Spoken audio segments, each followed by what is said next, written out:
राजद के सिपाही ने मुख्यमंत्री नीतीश कुमार और मोदी पर अपना गुस्सा निकाला। कहा, नीतीश कुमार के चरणों में झुक गए मोदी।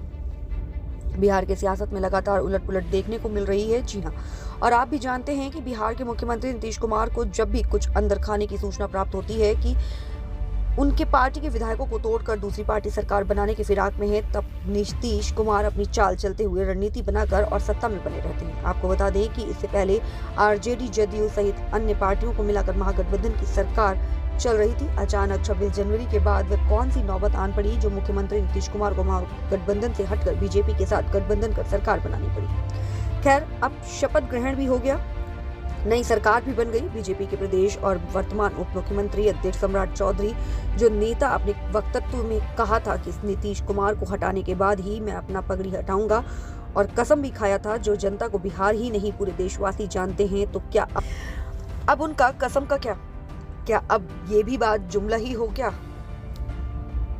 अब ये भी बात जुमला ही होगा क्या? राजनीति में कौन नेता किस नेता के खिलाफ कब क्या बोल जाए और कब पलट जाए, ये भी कहना मुश्किल है।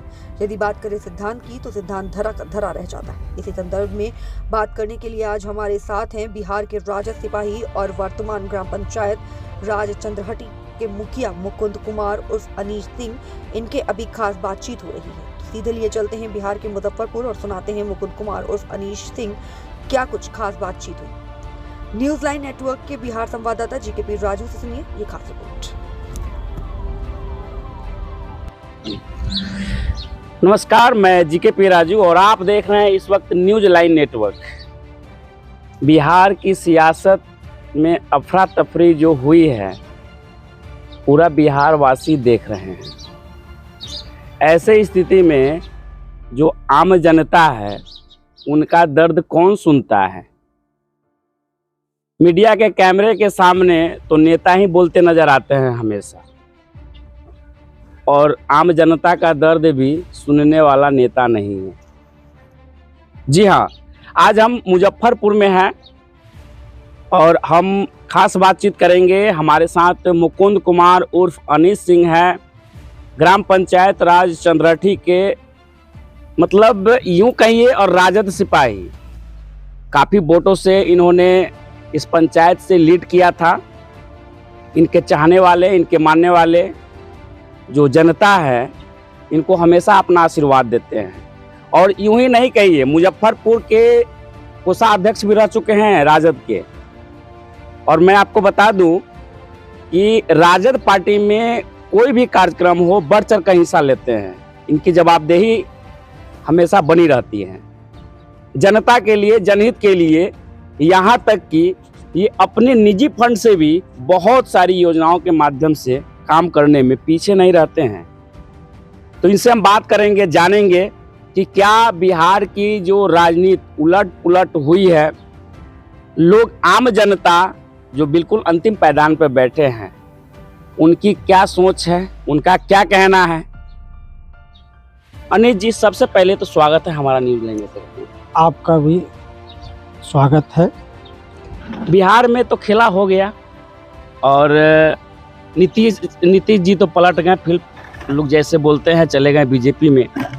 देश भी देख रहा है, देश भी देखता रह गया, लालू जी भी देखते रह गए। 5 बार फोन उन्होंने किया, लेकिन एक बार भी नहीं उठाया नीतीश जी। क्या कहेंगे? नीतीश जी पलटे हैं, आपने इस शब्द का पहला प्रयोग किया है। हम ये भी आपसे जानना चाहते हैं, जो सरकार उनके साथ अभी बनाया है बीजेपी 92 की सरकार, क्या वो भी नहीं पलटा है? पलटने का अगर आप दोष दीजिएगा तो सिर्फ एक नीतीश कुमार जी को ही दीजिएगा, तो हमको लगता है कि बेईमानी होगी। अगर आप आज के परिवेश में सिद्धांत और राजनीति पर जो बात करता है कि हमारा सिद्धांत है, विचारधारा की लड़ाई है, हम विचार के लड़ते हैं, तो मैं उनसे पूछता हूँ, बीजेपी का सिद्धांत किधर है? मोदी जी का सिद्धांत किधर गया? मोदी जी को क्या आवश्यकता आन पड़ी जो आज उनको नीतीश कुमार और उनके भाषा में जो पलटू राम बोलते हैं, तो आज तो ये भी कहा जाएगा कि मोदी जी भी पलटू हैं। अपने सत्ता की लालच में वह आज उन्होंने नीतीश कुमार जी से हाथ मिलाया। जिनको मोदी जी को श्री रामचंद्र जी पर भरोसा नहीं रहा, जो हमारे भगवान हैं, पूजनीय हैं, आदरणीय हैं, हम लोग उन्हीं के आशीर्वाद से चलते हैं। जब उनको श्री रामचंद्र जी पर भरोसा नहीं रहा तो उनको आज बिहार में नीतीश कुमार जी पर भरोसा दिखा। तो ये सवाल आपसे भी है और जनता लोग से भी है, और जो इस राजनीति को देख रहे हैं। मीडिया के सामने तो नीतीश जी बोले कि असहज महसूस कर रहे थे। किस तरह का असहज? क्योंकि आप बहुत नज़दीकी कद्दावर नेता हैं, राजद के सिपाही हैं, बहुत नज़दीक से आप रहते हैं तेजस्वी के समक्ष। हम एक बात बताते हैं, परिवार में लोग असहज होता है। तो बिहार की बात है, सत्ता की बात है, राजनीति की बात है, बड़े नेता हैं, हम इस पर टीका टिप्पणी से ज़रूर बचेंगे। लेकिन हम भी एक जनता के माध्यम, जनता हम हैं, हमको भी वोट करने का अधिकार है। ठीक है, हम किसी पद पर हैं, मुखिया हैं, इसके अलावा हम भी किसी पार्टी से बिलोंग करते हैं। तो मेरा सवाल तो ये तो होगा ना, मेरा भी सवाल है। मैं तो अब ये चीज़ देख रहा हूँ, मैं राजद का हूँ। नीतीश कुमार जी आज के तारीख में पूरे देश देख रहा हूँ, मैं राजद का हूँ। नीतीश कुमार जी आज के तारीख में पूरे देश में सबसे बड़े राजनीतिज्ञ और चाणक्य का उपाधि अगर दिया जाए तो उनको दिया जाए। गलती से तरीपार को लोग जबरदस्ती का राजनीतिज्ञ का, चाणक्य का लोग उपाधि दे रहा है। हम उनसे भी पूछना चाहते हैं, जो पानी पी के सुबह शाम दोपहर नीतीश कुमार जी को कोसते थे, आज बगल में दोनों आदमी खड़ा है, एक मुरट्ठा बांध के हैं और एक टिक्का चंदन लगा के हैं। इस पर हम आएंगे, लेकिन उससे पहले एक चीज़ आपसे हम ये पूछना चाहेंगे कि क्या एक सप्ताह से जो कयास लगाए जा रहे थे कि सरकार बदलेगी, बीजेपी के साथ जदयू जा सकती है, और ठीक जैसे ही ईडी का पूछताछ होना है 29 को लालू यादव से और 30 को तेजस्वी यादव से और 28 को सरकार बन जा रही है, तो कहीं ना कहीं ये प्रायोजित कार्यक्रम पहले से रहा होगा मन में, बीजेपी को हो या जदयू को हो? आपको क्या लगता है? मैं इसी विषय पर आ रहा था। आप एक बात बताइए, आज तेजस्वी प्रसाद यादव जी पूरे देश में एक मजे हुए राजनीतिज्ञ या साफ सुथरा छवि को तो पेश किया ना। अभी तक एक भी स्टेटमेंट बताइए जो तेजस्वी प्रसाद यादव जी के द्वारा नीतीश कुमार जी के खिलाफ मिला हो या किसी के खिलाफ मिला हो। वो एक मजे हुए राजनीतिक, बहुत ही सुलझे हुआ तरीका से बात किया। उन्होंने कहा कि हम 17 महीना का कार्य बताएंगे जनता के बीच में। दूसरी बात, ईडी का जो छापा साहेब पर पड़ा, आदरणीय लालू प्रसाद यादव जी पर, या हमारे नेता छापा नहीं, उनको बुलाया गया और हमारे तेजस्वी यादव जी को बुलाया गया, तो वो तो मोदी जी का अपना पाप को छिपाना था, जो अभी पाप अभी किए हैं। श्री रामचंद्र जी पर उनको भरोसा नहीं था, अभी नीतीश कुमार जी पर भरोसा हुआ, तो जनता मालिक को तो लगा कि भाई अब तो ये पाप हो गया हमसे। तो छिपाने का एक जरिया है कि भाई ये दोनों के यहाँ ध्यान भटकाने की प्रयास किया गया है। तो वो चीज़ सब लोग समझ रहा है, और मैं फिर आ रहा हूँ उसी मुद्दे पर जिस पर आपने हमको टोका है। वह इसको समझने की ज़रूरत है कि नीतीश कुमार जी अपना बाकी उधार नहीं रखते हैं। एक सफल राजनीति करने वाले हैं, चाणक्य उनको कहा जाए, इसमें कहीं शक नहीं है, वो चाणक्य हैं। क्या चाणक्य है, मैं ये आपको क्लियर कर रहा हूँ, इसको ज़रा समझिए। मैं पूछना चाहता हूँ कि जो लोग गाड़ी पर देते सुबह शाम, लोग कहता है होता है, राजनीति में तो होवे करता है, लेकिन मैं पूछना चाहता हूँ, अभी मोदी जी को कहाँ उखाड़ा किए हैं, इस चीज़ को मैं आपको समझाने का प्रयास कर रहा हूँ। याद कीजिए पिछला विधानसभा, यही विधानसभा में मोदी जी के इशारे पर चिराग जी को मूवमेंट में लाया गया। जदयू के खिलाफ हर जगह वो प्रत्याशी उतारे। प्रत्याशी उतरा जिसका कारण हुआ 42 या 43 जो आया, संख्या आई उनकी। उसके बाद आज मोदी जी को क्या जरूरत पड़ा हाथ मिलाने का, अब वो तो वो लोग समझेंगे। लेकिन ब्रेक के बाद स्वागत है फिर से। हमारी खास बातचीत की सिलसिला चल रही है। मुकुंद कुमार उर्फ अनीस से ग्राम पंचायत राज चंद्रठी के मुखिया हैं और राजद के सिपाही हैं।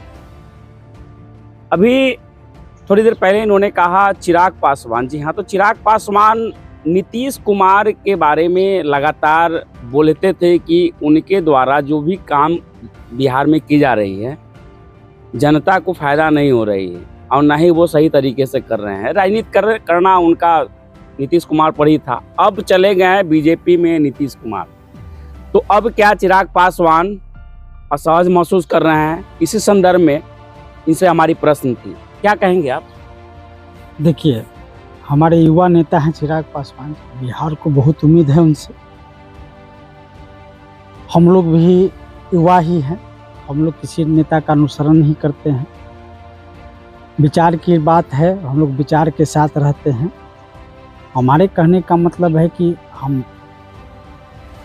चिराग पासवान जी से मेरा ये सवाल है कि जिस तरह पिछले बार उन्होंने विधानसभा में अपना उम्मीदवार को डाला जिससे जदयू को नुकसान हुआ, क्या इस बार भी वो लोकसभा में करेंगे? तो वो अपनी राजनीति जनता के बीच में उसके स्टैंड क्लियर करें, जिनसे उनको घाटा हो मुनाफा हो सब उनको समझ में आ रहा है। दूसरी बात, हमारे आदरणीय रामविलास पासवान जी, स्वर्गीय रामविलास पासवान जी,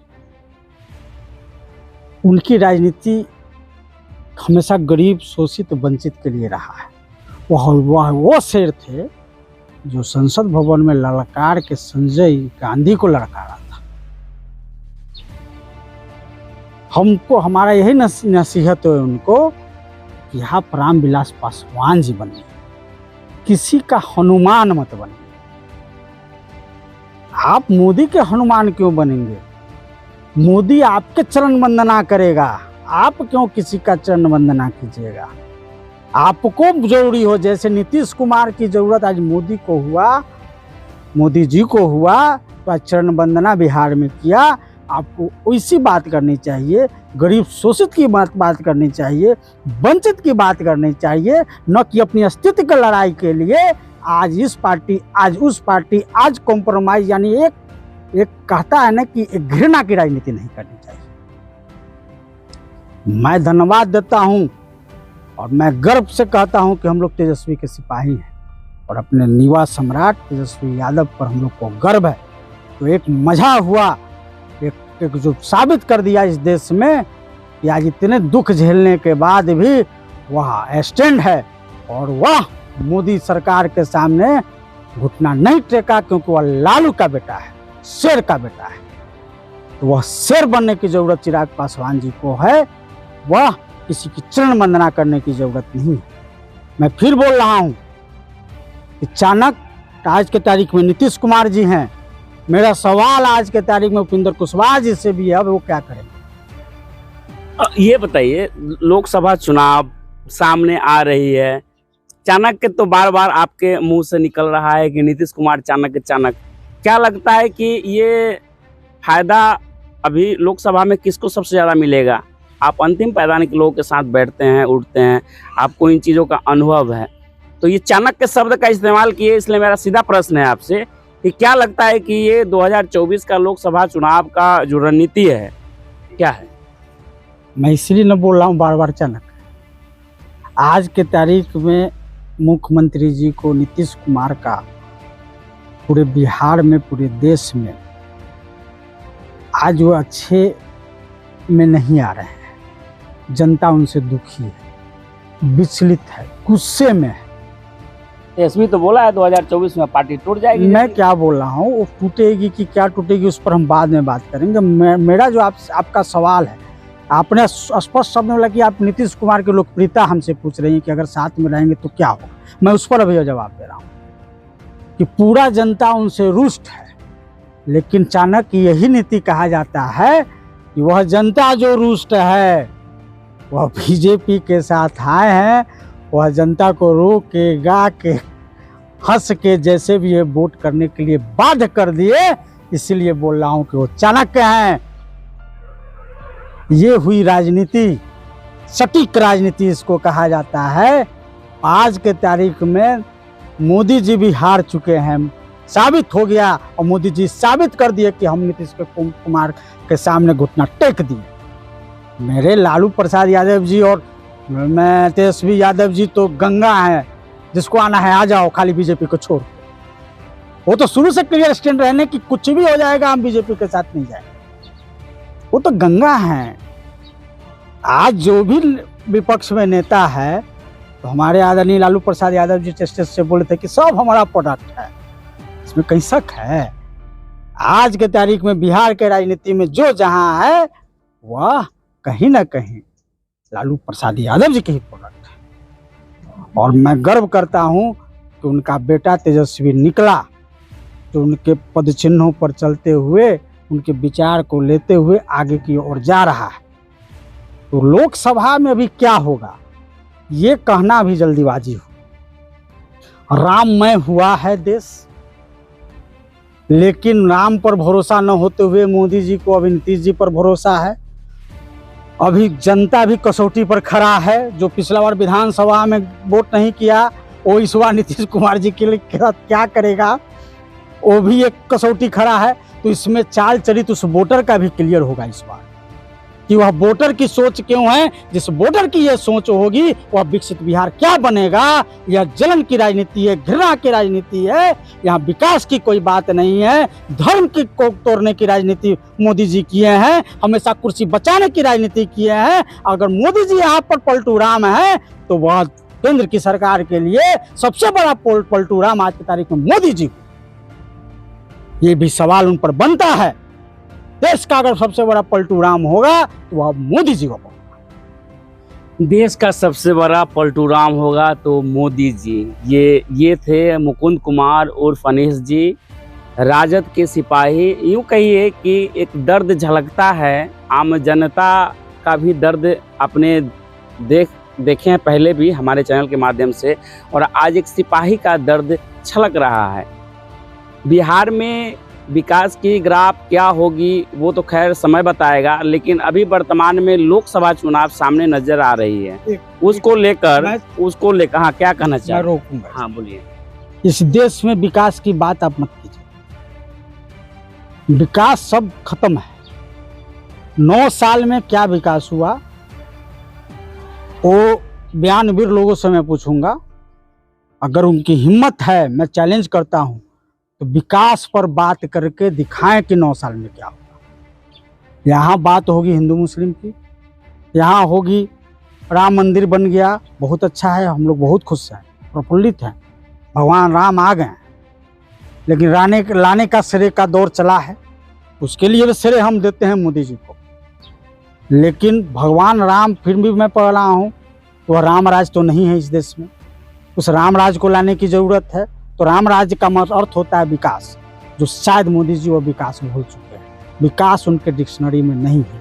उनके डिक्शनरी में धर्मवाद है, उनके डिक्शनरी में है कि लड़ाई लड़के हिंदू मुस्लिम करके सत्ता में कैसे काबिज हो, कैसे हम जोड़ तोड़ की राजनीति करें, किस समय। जैसे अभी ताजा उदाहरण आप देख लीजिए, झारखंड ईडी कितना एक्टिव है। एक पार्टी तो नया ईडी भी हो गया हम लोग का, बीजेपी का सेकंड है, तो तुरंत बिहार से उठ के अभी झारखंड गया है, अब हो सकता है दिल्ली भी जाएगा। तो मिला जुला साहब ईडी स्वतंत्र संस्था है, पार्टी उसे मत कहिए, क्योंकि देखिए अब ठीक है केंद्र में बीजेपी की सत्ता है, तो ईडी कहीं अगर लैंड की मामला आएगी, कहीं प्रॉब्लम अगर क्रिएट होता है, कहीं भ्रष्टाचारी हुआ है, तो ईडी अपना काम करेगी ना, एकदम बिल्कुल करेगी। लेकिन 2 महीना पहले इलेक्शन के पहले इतना एक्टिव ईडी हो गया तो सवाल तो ईडी पर उठेगा। सुता हुआ था आज तक। 2 महीना अब इलेक्शन का बचा हुआ है और पूरा विपक्ष के पीछे पड़ा हुआ है, तो ईडी पर सवाल उठेगा। इसको रोक थोड़ी दीजिएगा। लोकतांत्रिक हम लोग संविधान मानने वाले, यही तो लोकतंत्र की खूबसूरती है कि हम लोग को बोलने का ईडी है तो क्या हो गया, किसके इशारा पर चल रही है?